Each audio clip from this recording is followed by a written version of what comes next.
అందరూ కూడా ఇళ్ళకే పరిమితమై ఉండి బిక్కుబిక్కుమనుకుంటూ కాలం వెల్లబుస్తున్నటువంటి ఈ రోజుల్లోనే మరి రైతులు వ్యవసాయ కూలీలు ఇంట్లో ఉంటే 4 మెతుకులు ఎవరికి నోట్లోకి వెళ్ళవు కాబట్టి వాళ్ళు ప్రాణాలని పణంగా పెట్టి ఈరోజు పంటలు పండించారు.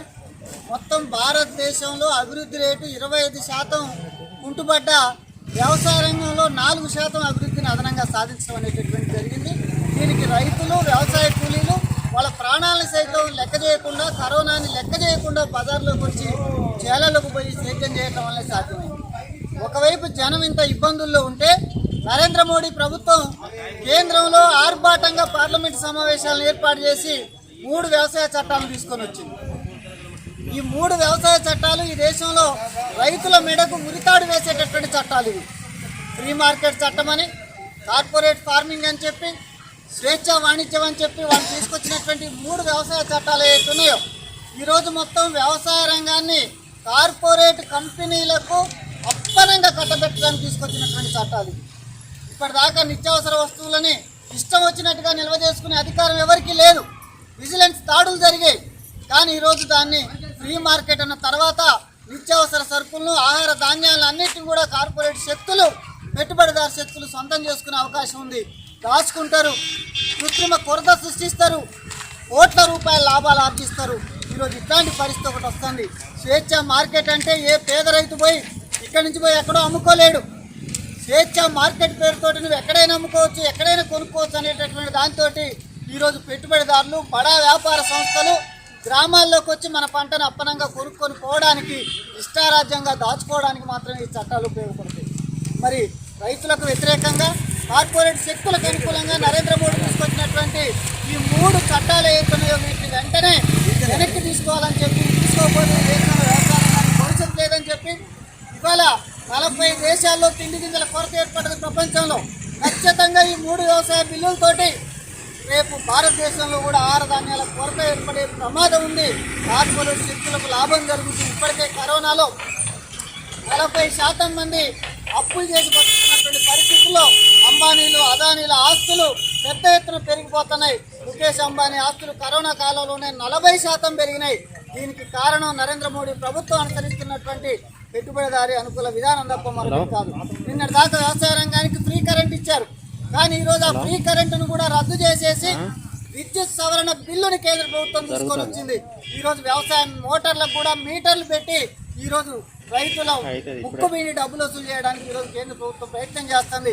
ఇది కూడా వ్యవసాయ రంగం మీద తీవ్రమైనటువంటి ప్రతికూల ప్రభావాన్ని కలగజేస్తుంది. కాబట్టి ఆ బిల్లును కూడా ఉపసంహరించుకోవాలని చెప్పి రేపు దేశవ్యాప్తంగా 264 రైతు సంఘాలు, రైతు కూలీ సంఘాలు కలిసి గ్రామీణ ప్రాంత బంద్కు పిలుపునిచ్చినాయి.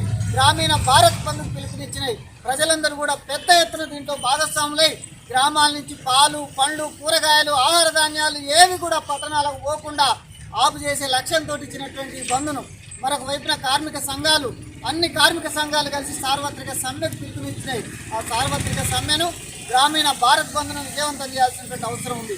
మన రాష్ట్రానికి వస్తే ముఖ్యమంత్రి గారు సన్నధాన్యం వేయండి, దొడ్డు బియ్యం నిలలేకపోతాను కాబట్టి మీరు సన్నట్లు వేయండి, నేను కొనుగోలు చేస్తానని చెప్పి పెద్ద పెద్ద మాటలు చెప్పింది.